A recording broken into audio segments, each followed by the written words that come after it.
Hey there, BookTube. Noah. Everyone who reads it must converse is the channel. Thanks for coming back by again.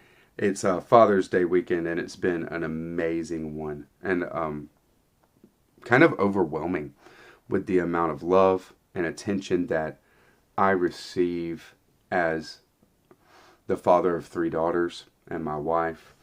It's a lot for me, to just take. And we've had some amazing times. This weekend has been awesome for sure, but summer is on, right? Every time that we have some free time, we're doing stuff. So we've been partying, we've been outside, all that. And now I figured I'd do a video because this week the live didn't happen because of my brother's concert. My brother plays in a band named Glimmers, and they're doing very, very well. They rock. So they had a concert Friday night, and that was just what it was. And I have a lot to get to. It's pretty all over the place and some amazing stuff. So I figured I'd just do a video so that I can get through it and it won't and I will actually get to everything I want to talk to. But I miss you guys and girls, and I can't wait to do another live. Maybe I'll do something random through the week this week if it works for the evenings. Let me know. And be sure to give me a thumbs up, because then more people will see what's going on over here on the channel. But also, give a comment about anything that you see here, because I'm excited about all of this stuff. I just got my mind blown, really. So first off, we'll start with an independent author. I got this, this book is called Mouth Human Must Die by Lee D. Thompson. This is a slim little thing, about 40 pages. But I was gripped so quickly with how weird, high weirdness this story is, right? Beautiful end papers, beautiful cover, and just thrown right into this weirdness. And it's very dark. And you kind of searching for your bearings, trying to figure out, like who is what. And Lester is your main character, and Lester is dealing with a kind of psychoanalyst, right?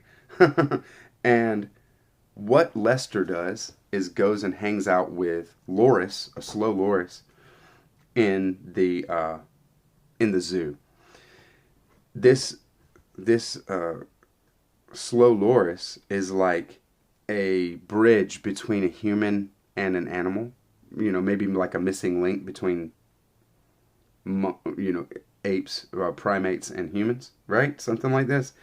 I mean, it's a short story, so that I'm not going to say much about it because it's easy to spoil, right? Gave you the premise there, and the thrust is very, very satisfying to this. I read it in one sitting. It was just cool. There's another slim one that I have from Lee that came with the same, and I found Lee Thompson on Instagram, so I'll have that linked in the description box. Also this week I finished Charles Williams' All Hallows Eve. This might be one of the more complex of Charles Williams novels. I haven't read all of Charles Williams, but I've read a lot. And with this, there's just so much exposition in dialogue. And you're just, it's conversations and hanging out, and then things just, then the people have movement. There is a whole chapter, the penultimate chapter in this book is telephone conversations. So it's a whole chapter, 40 pages of telephone conversations. This was written in 1948, or published in 1948. And it is a very scary, occult book when it comes down to it. It takes the premise, what if this kind of power, occult power, magical power, is real? So we have a figure, Simon the clerk, that is putting himself up, and he has power. He's putting himself up as an antichrist figure. He says explicitly, people, called Hitler, this but I'm the one that they really are waiting for. And he believes himself to be a savior figure. And in the story itself, you can see that he's very, very misguided. It's that he's off the mark, which is sinning, right? And he misses the mark, I think, by his pride. I'd love to hear anybody's thoughts on it who has read it. If not, I mean, I'm going to put out some content probably on this one because I'd love to do more Charles Williams content on my channel. This one is not a very accessible Charles Williams for maybe your first Charles Williams, right? I would say, probably go for Place of the Lion, The Greater Trumps, War in Heaven first. Maybe even Descent into Hell. I love that book. But I'm glad I read it, and let me know. So I also read the first story in this book of fantasy, which is an amazing short story by Ryunosuke. I believe I might not be pronouncing that right. Ryunosuke Akutagawa. Akutagawa is a short story writer, very, very famous from Japan. And this short story is called Senin, Sennin, and it is a 4-pager. Okay? 4-pager and very cool. Una, over at the Codex Cantina, is a big Akutagawa fan. We teamed up, we read this, we did some content. It's going to drop, I believe it's going to drop tomorrow. So keep an eye out for that, but it's going to be over on Una's channel, the Codex Cantina, and I'll leave a link in the description box, of course. It's a really cool short story, and if you can find it somewhere, I do recommend reading it, because you can read it before we discuss it and talk about it, because we are going to spoil it, right? I'm about halfway through the third book in the Book of the New Sun, which is called The Sword of the Lictor. So I'm enjoying this, okay? I mean, it's good. It's a fast-paced, it's almost a breakneck speed, but it's more like whiplash, because the plot and everything about this book, it's like you're going on a track, the plot is moving along, and then you just take a side road, and then you come back, and then another side road, and it's sharp turns, okay? It's sharp turns every time. And you're meeting characters that you've never met before, and when characters recur, and you see them again, you're like, what is happening here? How did y'all all walk, go to the same place and not see each other the whole way? Like, what is happening right now? It's so weird. It's very, very strange. I'm getting to, like I said, halfway through the third book, so I'm hoping that there's some sense that's about to be made with this insane future history, fantasy, sci-fi, philosophical mess, because it is a mess. I don't know. I'm wondering, is it a mess? Is it possible that Gene Wolfe can actually pull all these meandering plot lines? They all, they're not disconnected. They are all connected, but it's like, where is this coming from? Where's this stuff coming from? Pull all this different stuff and make it part of a coherent narrative. Can that happen? And I believe so, because the Book of the New Sun gets so much praise that I figure it has to be good. But man, it's just weird as hell. So I also had a bit of luck at the half price books yesterday. Me and Zelda went out and we had some fun, and I hit a half price books that I've never hit before. This half price books is a little bit out of the way, but I'll make the drive for a bookstore, right?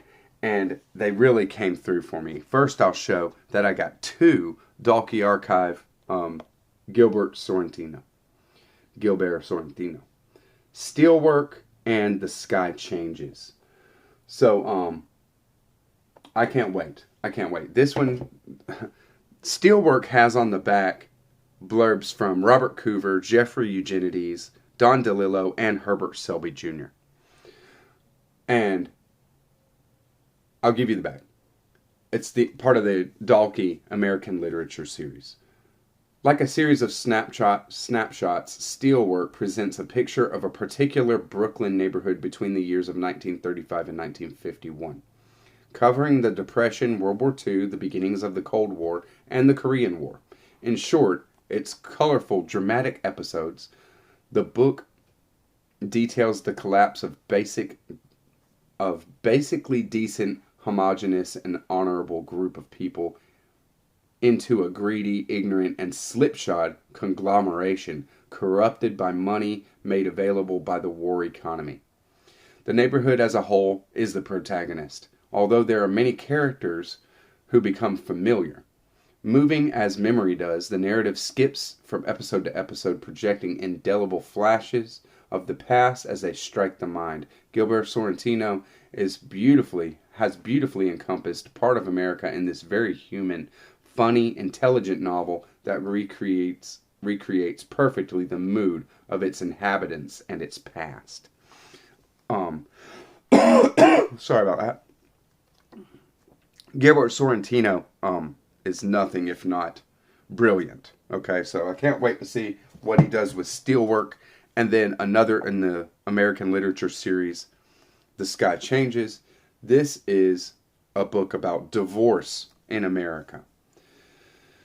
It is described as relentlessly disturbing and brilliant, tracing the New York to San Francisco journey of a family as husband and wife try to maintain the illusion that their marriage can be rescued. The Sky Changes records the unimaginable damage they inflict upon each other in order to force themselves towards divorce. Along the way, their 2 children become victims of the parents' failures, and they are dragged through the torment of this disintegrating marriage. No other novel in American literature is so narrowly dedicated to re-recording close up the devastating pain of a marriage falling apart and the doomed-to-fail efforts to make it work. And no other novel so perfectly captures the moral bankruptcy of the United States as a background to divorce. So, some heavy stuff there, and when it comes down to it, some books that are going to call out the moral degradation of our society, I'm all about it. Okay, it's ridiculous out there. Another thing that came up that I found at this Half Price Books that totally blew my mind, and I've never seen it before. I got the trade paperback Vertigo, Promethea, Volume 1 and 2. The artwork in this is freaking beautiful. I've never seen it before. I don't know anything about it, really, except it's Alan Moore, right? So I was like looking for it, and if I could find it, I would get it, right? And I have never seen it before. Saw it yesterday and snatched it. There are some panels in here. Even right off the bat, I'm reminded of like Jay Lee kind of coloring. You see this? Where it's just light. It actually looks like light is coming out of the page. I see these beautiful kind of panels of reality and myth mixed, right? A mixture of reality and myth. Promethea seems to be this kind of goddess. She's Egyptian in origin. She has the caduceus staff. And I can't wait to get into it. But that's the first 2 volumes. And I'll let you know. I'll let you know what it looks like. It's talking about the power of story. Talking about the power of stories in the context of myth and it works well for fiction also, right? The last thing I got from Half Price Books, and this is for a buddy read that I'm doing with Jack Rambling Raconteur, and that is the Tale of Genji. Look at this beast. Look at how giant it's. This is Norton put this out. W. Norton. I mean, it's such a big boy. The unabridged Tale of Genji. So I can't wait. Edith Grossman on the back, blurbing, a formidable accomplishment. Washburn has performed a great service by making this groundbreaking novel, maybe the world's first novel, right? Written in the 11th century, available to English-speaking world in a version worthy of the Japanese masterpiece. So it is on. I mean, I can't wait to read it. Just a landmark, something that the influence is everywhere. The influence of that is, just in the world culture, right? So there we go. I'll leave you with one more thing that I wanted to show, and this is a wonderful edition of the Avatamsaka Sutra. It's called the Flower Ornament Scripture, the Thomas Cleary translation that my wife, Emily, thank you, baby, had gifted me for Father's Day here. It's on the way. It's not here yet, so I have a picture pulled up so I can show you. This is the edition. I've never seen physically an edition of this. And when I have seen it online, this is 3 volumes. It's a 3-volume set, right? And I figured these single volume hardcovers here are in university libraries. And that's just it. They're not in a bookstore anywhere. I figured they were just for the university library circuit. So we'll see how it comes. I'll see if it has any, university markings or library markings or stickers on it. And we'll see. I mean, I'll probably show you on this next Friday, on the live Friday night. I can't wait, though. It's a beautiful book. It's an amazing book. And it's very, very special. It's something that I can't thank you enough, honey. Amazing. And I will be reading that with Jack at Rambling Raconteur as well when we finish the Tale of Genji. So very cool, y'all. Y'all have a great day. Have a great weekend. We finish this up and catch you on the next one, BookTube. Bye-bye.